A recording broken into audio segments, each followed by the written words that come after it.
ಶುಭೋದಯ, ನಮಸ್ಕಾರ. Welcome to YoYo Kannada. ಭಾನುವಾರ ಅಂದ್ರೆ ಜನವರಿ 18ಕ್ಕೆ ಮೌನಿ ಅಮಾವಾಸ್ಯೆ ಇದೆ. ಪುರಾಣಗಳ ಪ್ರಕಾರ ಈ ದಿನಕ್ಕೆ ತುಂಬಾನೇ ಮಹತ್ವದ ದಿನ ಅಂತ ಹೇಳಲಾಗುತ್ತೆ. ಮೌನವಾಗಿದ್ದು ದೈವ ಪ್ರಾರ್ಥನೆ ಮಾಡೋದ್ರಿಂದ ನಿಮ್ಮ ಹಣೆ ಬರಹವೇ ಬದಲಾಗಬಹುದು ಅಂತ ಜ್ಯೋತಿಷ್ ಶಾಸ್ತ್ರ ಹೇಳುತ್ತೆ. ಅದರಲ್ಲೂ ಈ ಬಾರಿ ಬರ್ತಿರೋ ಅಮಾವಾಸ್ಯೆ ಮೇಷ ಮತ್ತು ಕನ್ಯಾ ರಾಶಿಗೆ ಸೇರಿದಂತೆ ಈ 5 ರಾಶಿಯವರ ಪಾಲಿಗೆ ಅದೃಷ್ಟದ ಸುರಿಮಳೆಯನ್ನ ಸುರಿಸಲಿದೆ. ಉದ್ಯೋಗದಲ್ಲಿ ಪ್ರಮೋಷನ್ ಸಿಗಬಹುದು ಅಥವಾ ಹಳೆ ಕಾಯಿಲೆಗಳಿಂದ ಮುಕ್ತಿ ಸಿಗಬಹುದು. ಇಷ್ಟಕ್ಕೂ ಆ 5 ಅದೃಷ್ಟವಂತ ರಾಶಿಗಳು ಯಾವುವು ಅಂತೀರಾ?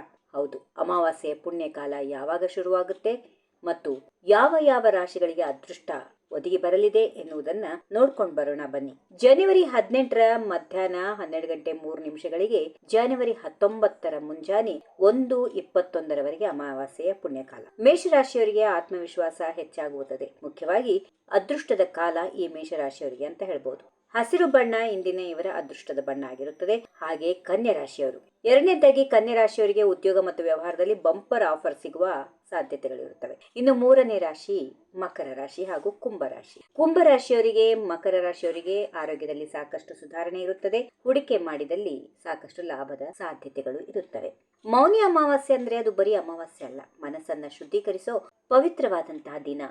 ಈ ದಿನ ನದಿ ಸ್ನಾನ ಮಾಡಿ ದಾನ ಧರ್ಮ ಮಾಡೋದ್ರಿಂದ ಸಕಲ ಪಾಪಗಳು ದೂರವಾಗುತ್ತೆ ಅನ್ನೋ ನಂಬಿಕೆ ಇದೆ. ಈ ಬಾರಿ ಭಾನುವಾರ ಮಧ್ಯಾಹ್ನದಿಂದಲೇ ಅಮಾವಾಸ್ಯೆಯ ತಿಥಿ ಶುರುವಾಗಲಿದ್ದು ಮೇಷರಾಶಿಯವರಿಗೆ ಸಖತ್ ಎನರ್ಜಿ ನೀಡುತ್ತದೆ. ಇದರಿಂದ ನೀವು ಕೈ ಹಾಕೋ ಪ್ರತಿಯೊಂದು ಕೆಲಸದಲ್ಲೂ ಜಯ ಸಿಗುತ್ತೆ. ಮಾತುಗಳಿಂದಲೇ ನೀವು ಜನರನ್ನ ಇಂಪ್ರೆಸ್ ಮಾಡ್ತೀರಾ. ಪ್ರೇಮ ಸಂಬಂಧಗಳು ಕೂಡ ಗಟ್ಟಿಯಾಗಿ ಮತ್ತಷ್ಟು ಯಶಸ್ಸನ್ನ ಪಡೆಯುತ್ತವೆ. ಇನ್ನು ಮಿಥುನ ರಾಶಿಯವರಿಗೆ ಈ ಮೌನಿ ಅಮಾವಾಸ್ಯೆ ಅದ್ಭುತ ದಿನಗಳನ್ನ ತರಲಿದೆ. ಹೊಸದಾಗಿ ಏನಾದ್ರೂ ಬಿಸ್ನೆಸ್ ಮಾಡಬೇಕು ಅಥವಾ ಕೆಲಸ ಬದಲಿಸಬೇಕು ಅಂತ ಅನ್ಕೊಂಡವರಿಗೆ ಇದು ಬೆಸ್ಟ್ ಟೈಮ್. ಸ್ನೇಹಿತರಿಂದ ಮತ್ತು ಕುಟುಂಬದವರಿಂದ ಭರ್ಜರಿ ಬೆಂಬಲ ಸಿಗುತ್ತೆ. ವೃತ್ತಿ ಜೀವನದಲ್ಲಿ ನೀವು ಹೊಸ ಎತ್ತರಕ್ಕೆ ಏರೋಕೆ ಆಂತರಿಕವಾಗಿ ಸ್ಫೂರ್ತಿ ಸಿಗಲಿದೆ. ನೇರಳೆ ಬಣ್ಣ ನಿಮ್ಮ ಪಾಲಿಗೆ ಲಕ್ಕಿಯಾಗಿ ಇರಲಿದ್ದು ಯಾವುದೋ ಹೊಸ ಸಾಧನೆಯ ಪರ್ವ ಇನ್ನಿಂದ ಶುರುವಾಗುತ್ತೆ. ಹಾಗೆಯೇ ಕನ್ಯಾ ರಾಶಿ. ಕನ್ಯಾ ರಾಶಿಯವರ ಪಾಲಿಗೆ ಇದು ಲಾಟ್ರಿ ಹೊಡೆದಂತೆಯೇ ಸರಿ. ಉದ್ಯೋಗದಲ್ಲಿ ನಿಮಗೆ ದೊಡ್ಡ ಆಫರ್ ಅಥವಾ ಪ್ರಮೋಷನ್ ಸಿಗುವ ಸಾಧ್ಯತೆ ಇದೆ. ಮಾಡೋ ಕೆಲಸಕ್ಕೆ ಸರಿಯಾದ ಬೆಲೆ ಸಿಕ್ಕಿ ಸಮಾಜದಲ್ಲಿ ಗೌರವ ಹೆಚ್ಚಾಗುತ್ತೆ. ಮಕರ ರಾಶಿಯವರಿಗೆ ಆರೋಗ್ಯದ ವಿಚಾರದಲ್ಲಿ ಸಿಹಿ ಸುದ್ದಿ ಇದೆ. ಹಳೆ ಕಾಯಿಲೆಗಳಿಂದ ಬಳಲುತ್ತಿರುವವರು ಚೇತರಿಸಿಕೊಳ್ತಾರೆ. ಇನ್ನು ಸಂಗಾತಿಗಾಗಿ ಹುಡುಕಾಡ್ತಿರೋ ಜನರು, ಬ್ಯಾಚುಲರ್ಸ್ಗೆ ಈ ಅಮಾವಾಸ್ಯೆ ಹೊಸ ಸಂಬಂಧವನ್ನ ಹೊತ್ತು ತರುತ್ತದೆ. ಹಾಗೆ ಕುಂಭರಾಶಿಯವರಿಗೆ ಹೂಡಿಕೆ ಮತ್ತು ಹಣಕಾಸಿನ ವಿಚಾರದಲ್ಲಿ ಕೆಲವು ಮಹತ್ವದ ನಿರ್ಧಾರ ತೆಗೆದುಕೊಳ್ಳಕ್ಕೆ ಒಳ್ಳೆ ಸಮಯ. ಹೊಸ ಉದ್ಯಮ ಶುರು ಮಾಡೋರಿಗೆ ಈ ದಿನ ಲಾಭದಾಯಕ.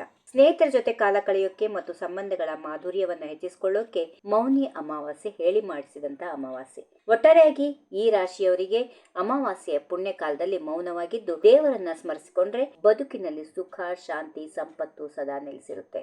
If you like this video, ಬೇಗ ಲೈಕ್ ಮಾಡಿ, ಕಾಮೆಂಟ್ ಮಾಡಿ, ಶೇರ್ ಮಾಡಿ ಹಾಗೂ ಯೋಯೋ ಟಿವಿ ಕನ್ನಡವನ್ನು ಸಬ್ಸ್ಕ್ರೈಬ್ ಮಾಡಿ.